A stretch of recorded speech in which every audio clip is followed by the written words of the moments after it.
Aloha, this is Samana with Unconventional Insights. This is my 45th podcast. I took a little break last weekend.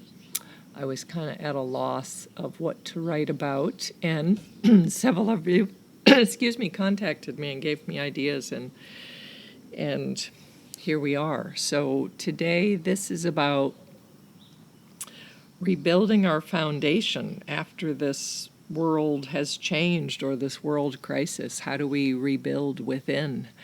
And there are so many feelings and emotions going on now that lockdown is lifting, depending on where you're living throughout the world and the States. Many are feeling a variety of excitement and fear, anxiety, freedom, sadness, confusion. Nobody knows what to believe, who to trust, the government, media. There's just so many contradictions out there. I look at this as whenever we're posed with a challenge and adversity, what is the opportunity here? And our best case scenario is for us to stop looking outside of ourselves for validation and answers. Being a counselor for all these years, and my own personal work and journey, and my Vipassana meditation, which is always going within, is I found there is no authority outside of myself that has ever really given me the pivotal answers that I've needed at different crises, moments in my life. There are many outside of me that have given me support and validated me once I've come to decisions. And I find that with my clients that I counsel, that I don't give them advice, I just learn to ask the right questions so they see the answers. And it helps this. So if you're in a relationship or single right now, and if your relationship has been long-term or it's fairly new, either way, your significant other, they are just as disoriented as you are right now. So we need a little compassion to understand that we're in a time that's never happened before, and to really bring this tenderness to our emotional body, to this inner child, which I'll talk a lot about today. So if you're lucky enough to be working remotely, or you're back in the public, most likely your employers are giving you mixed messages too, as our government is, between staying safe and opening the economy because it's collapsing, and wanting to avoid potential lawsuits. Nobody's really standing clear. They're kind of like covering themselves right now, and it's a lot of selfing out there, and it's happening from high up in our politics to the smallest scale. So I'm inviting you to stop, take a deep breath, and really assess, are you responding on a day-to-day basis as a person you're proud of? Are you responding to your family, to your friends, to yourself? Are you caring for yourself right now? Or are you in a fear state? Are you in a threatened state? Are you too angry and you're just every man for himself? So look at all those things, because it's affecting us in a big scale, and we need to stop right now. So nobody has this crystal ball telling us our future. I have a lot of friends that are teachers, and they're like, is the school going to open in this next semester? Or because the restrictions have lifted and there's going to be this second wave, are they going to allow students to be remote? Or are they going to allow some of them to come back? Nobody knows, and it really is affecting all of us. It's affecting the parents, not knowing if they're going to be homeschooling or having their kids at home, and how do they work, and everything else. How do we pay the bills? How do we do all of this? Anyways, with my counseling recently, I've been working with people on a weekly basis to get them through this time, because what I'm finding that's happening is in their day-to-day lives, they're experiencing lots of anger and confusion and fear, and this is happening on a regular basis, and they're not, and these are skilled and quality people that have done counseling or even are counselors, and they're at a loss because they're responding in a threatened way, in a reactive way, and they're needing comfort. and validation. So our known securities and these people that have been our authority, they're failing us, and it's not working anymore because everybody is uncertain. So my teaching of self-care routines for a living, this is now more than ever, it's a time to find what soothes you by gaining your own self-dependence and your own self-reliance, and it's going to be a lot of work from the inside out. So this episode is in a sense what's needed for self-care to rebuilding our foundation after this world change, or after, as this world crisis is happening. It's not over yet. We haven't even begun to see its major effects. It's just, anyways, be it personal or globally, this impact of this great loss and this change, this extreme change, is too much to bear.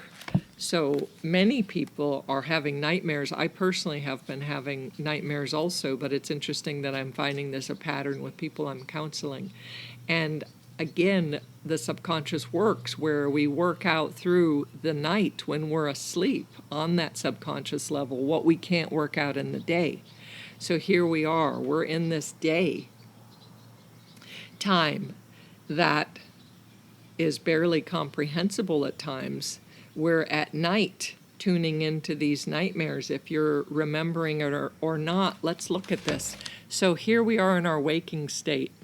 And I want to explain to you again about how mechanisms work, how coping mechanisms work. So when there is a trauma or something that's beyond our ability to comprehend, or we're not emotionally ready for it, we don't have the inner tools or the inner stability to accept the change or the loss in our life, the brain will come in and it will create, either it will block it out as if it never happened, so it erases it, or it will rewrite it in a way that it can handle it, which could totally be false and a lie. Now, I see this phenomenal correspondence with our political in the U.S. right now, what's happening with the deception and the lies happening in the media and in politics and in all of this going back and forth, where one thing is said, it's like having that dysfunctional uncle that basically rages at you and scares you and doesn't make you feel safe, and then brings ice cream for everybody so we all forget it and, oh, we love this ice cream. I'm serious. This is important to see this, because looking at our personal lives, how can we handle this? How can we address this? If we look at our personal lives and begin looking to see where our own wounds from our childhood, from our past, are happening. Everyone I'm counseling right now is working with childhood wounds. I personally just went through a round myself of going through more and more, which I've done inner child work for so many years, and I find it most valuable. Now, in my 20s, it used to piss me off, because little did I know it was a foreshadow of my future, my early 20s, that I would hear about this working with the inner child, and it was so foofy and woo-woo and esoteric that I would get angry. I literally would get angry. Now, mind you, my issue was anger, so that was appropriate. But I would say, what do they really mean? I need something practical. And then through my own discovery, I have learned what that literal working with the inner child means. And it is actually, as I've said this before, but let's look at this again. You wake up in the morning, you go to the bathroom, brush your teeth, do whatever, make your coffee, your tea, and then you check in with yourself. And you can do this working with inner child, where you do that and you have a couple of feeling words. So it's like, okay, I'm going to check in.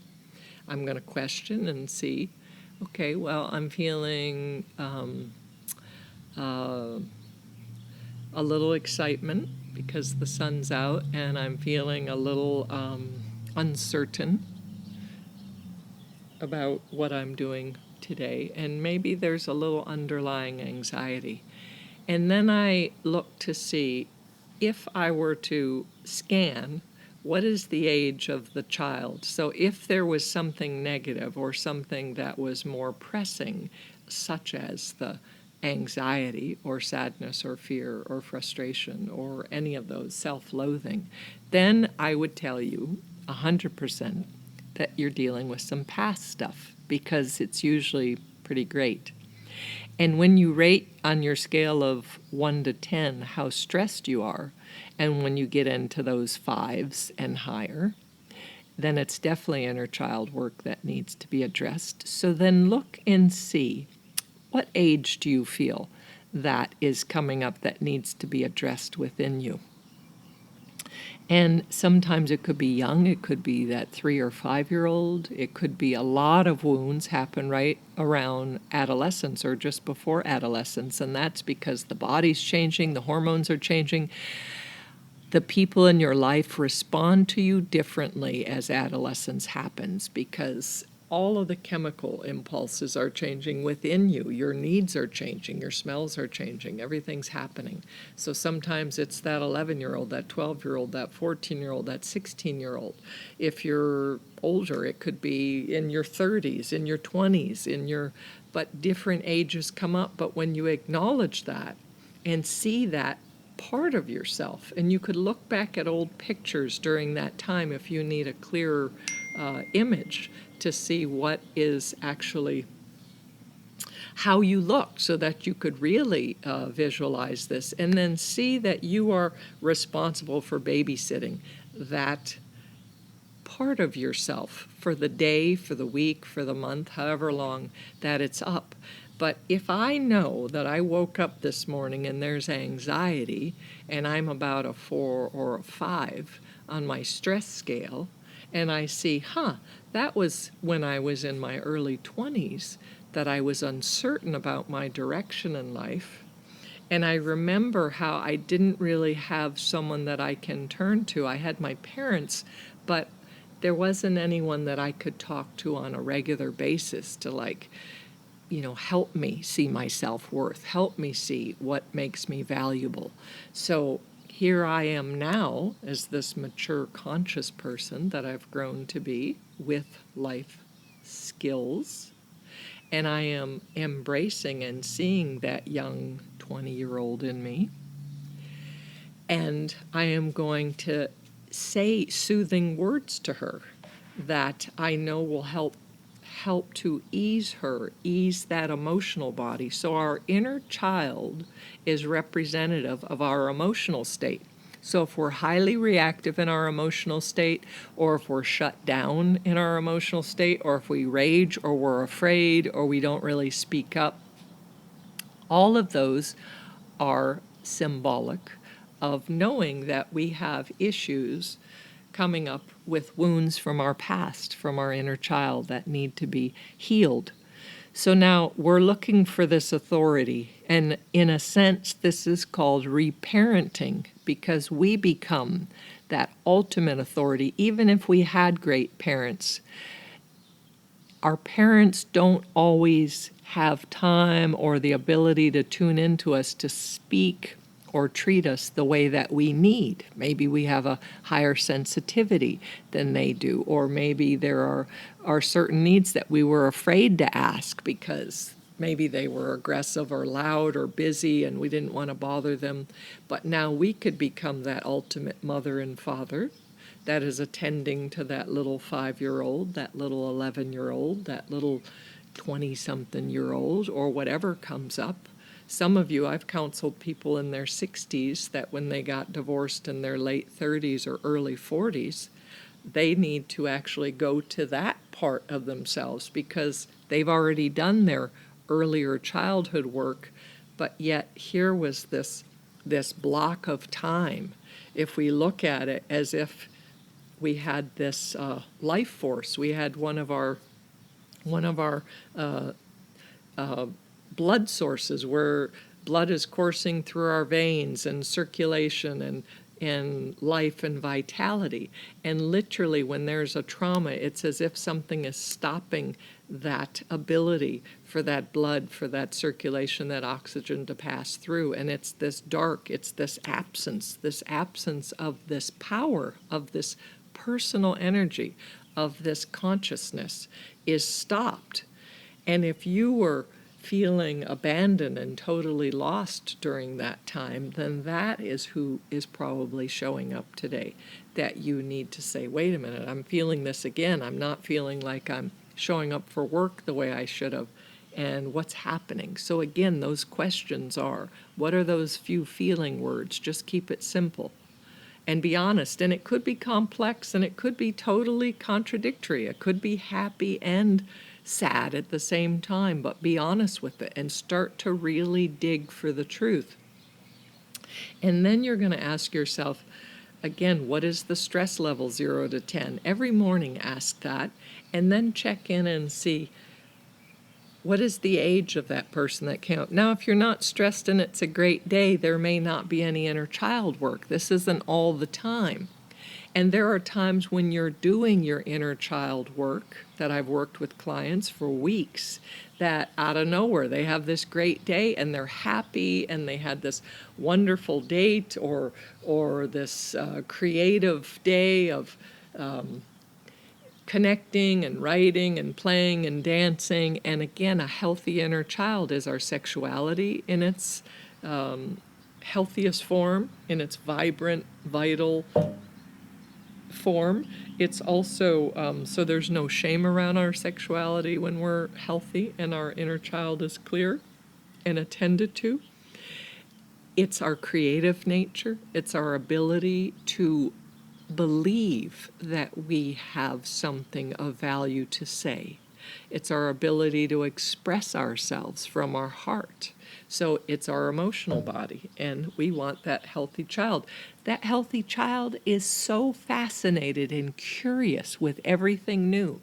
That healthy child is able to adapt to sudden changes because they're not coming from their mind, because they don't stay stuck, because they see, what is the opportunity here? How could I make this a game? How could this be fun? How can I see this a different way? That's your curiosity. That is your inspiration to be different. So, back to looking at this inner child. So,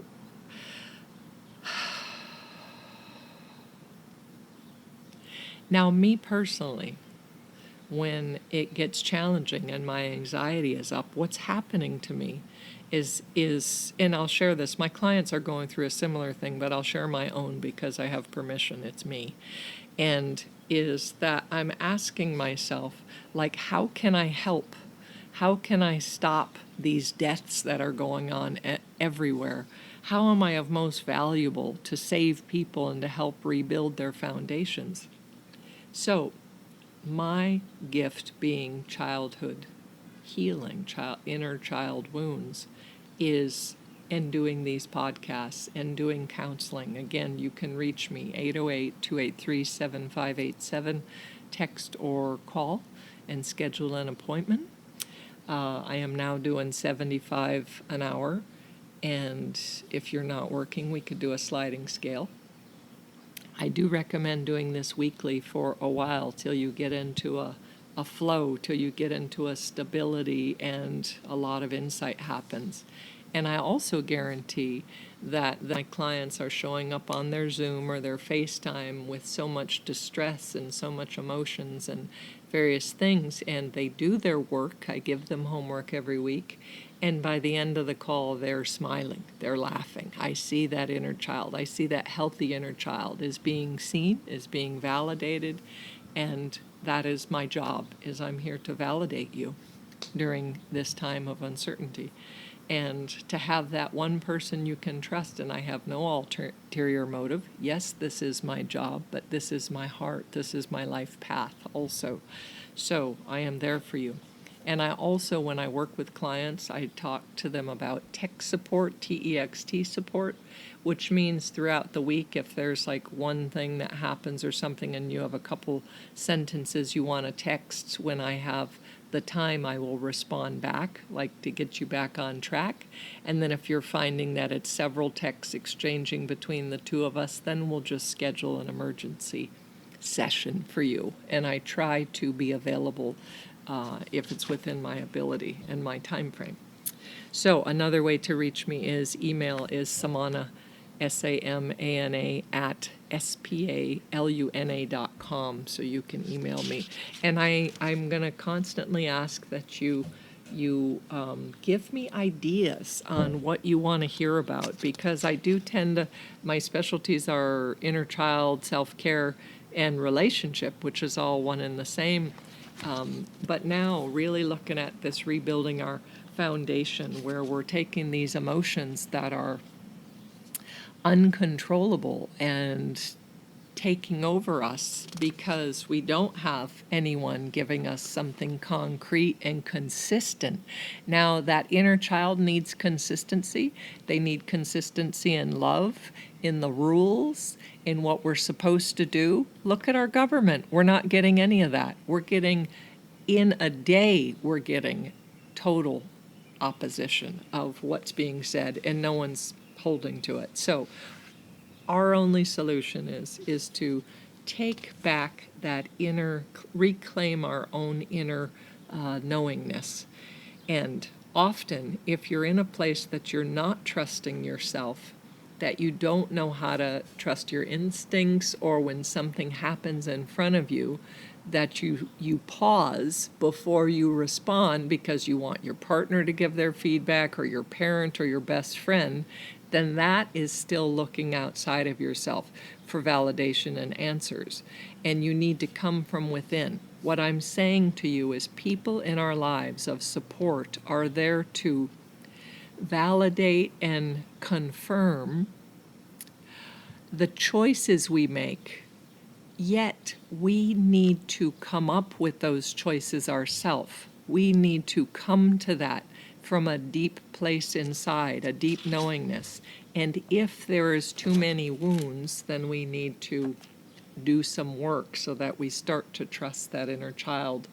Many times when I have people start working with that inner child, all of them can see the age, see the child right away.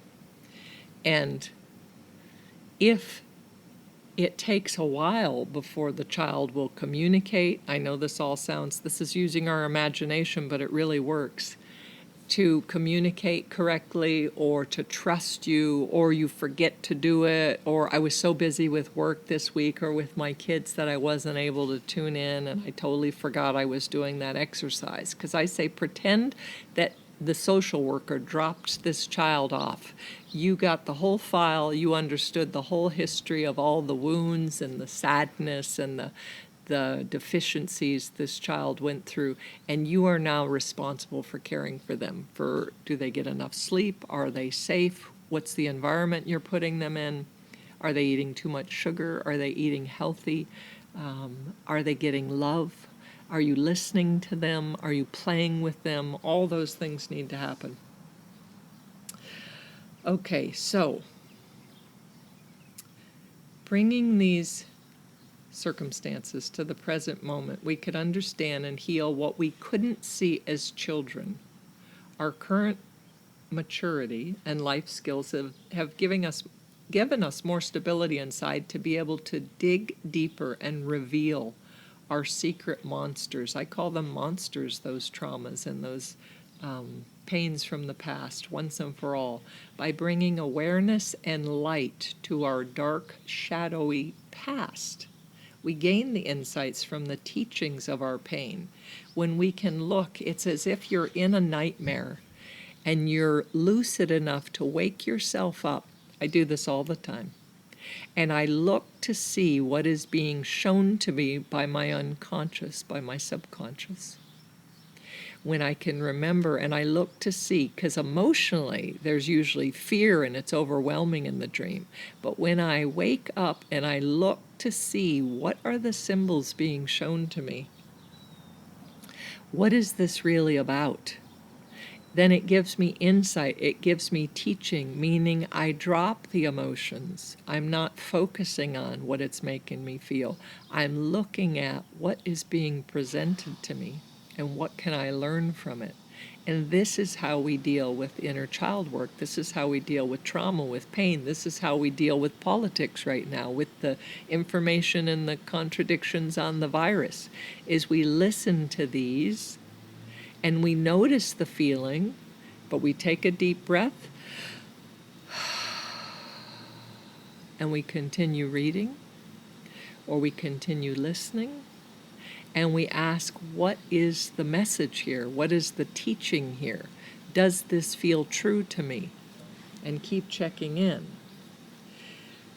When we commit to holding our inner child as our top priority over our partners, our relatives, our friends, our own children, and all of our responsibilities, when that becomes our way of doing this, let's try this for the next month or so and see, can you tune into your inner child every day and see what's happening, see what attention they need, see what joy and creativity they can bring to you. When we begin to do this, we see a new unshakable foundation to rebuild. If we see the years of our lives on a linear timeline, that we can look to the left and see all of the moments from birth up to this point, and we could see, if it was on a line, there are areas that are blackened, that are blackouts. And those blackouts, as I mentioned before, are literally what our mind has done. It is denied it or rewritten it because it was too painful. What if we take baby steps of courage to look at those parts of our past, that we can clear that vein, that blood flow and oxygen, as if we have this vital functioning heart and cardiovascular system as it is in our body, it is in our emotional body too. And we lighten that all up. We go back and look at each step and bring it to our present state so that we then, what are the symptoms we will feel? We will feel a sense of reclaiming those blackouts. So there's no more fogginess. There's no more energy drain. There's no more physical illness and decay due to our old pain and fear of looking at this as just we like blanket it as a mass of pain. I've had clients talk about when they were afraid as children, they'd hide under their beds, under their sheets to keep the monsters away. When we're afraid, we hide. It is our nature. We are in a time of crisis where a lot of us are hiding. And ask yourself, how are you hiding? Are you hiding by shutting down? Are you hiding by not having hard conversations? Are you hiding by not doing your inner work? Are you hiding by drinking too much, by eating too much, by doing whatever mechanisms it takes to numb you from just being present? And I want you to be courageous and to, as we stop the dream, look that demon in the eyes, stand in your authority, the all-knowing, the all-powerful, the all-light, and see that light. Shine that flashlight on every dark corner from your past, every painful memory. So, the alternative is living in a world where we see how small and how powerless whoever and whatever made us believe this to be true when we were young. That we were insignificant, we were invisible. How many times have we tried to speak or scream and no one would hear us or acknowledge us or care? And now we can become that healthy authority where we are reparenting ourselves the way we always wished for, and we can time travel.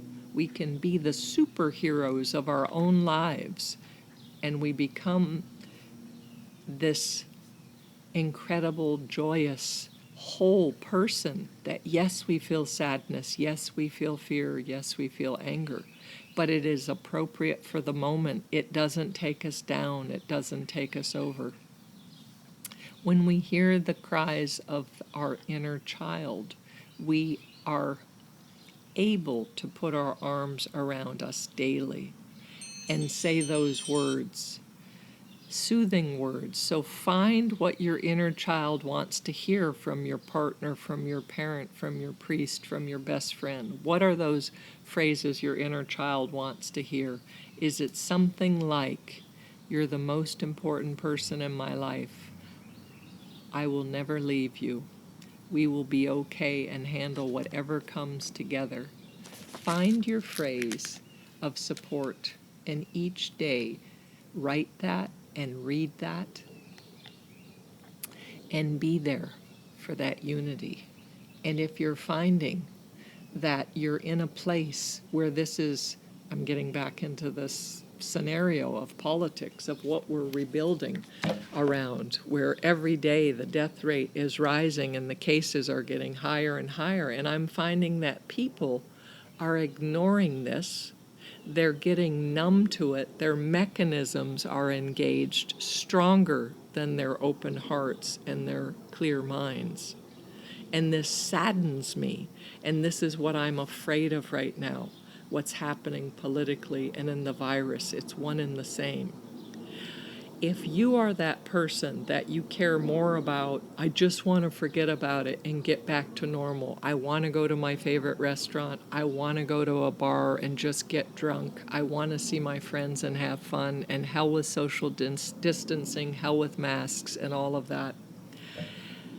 Understand on the deepest level that this is your wounds. This is your mechanism of saying, I can't handle what's happening.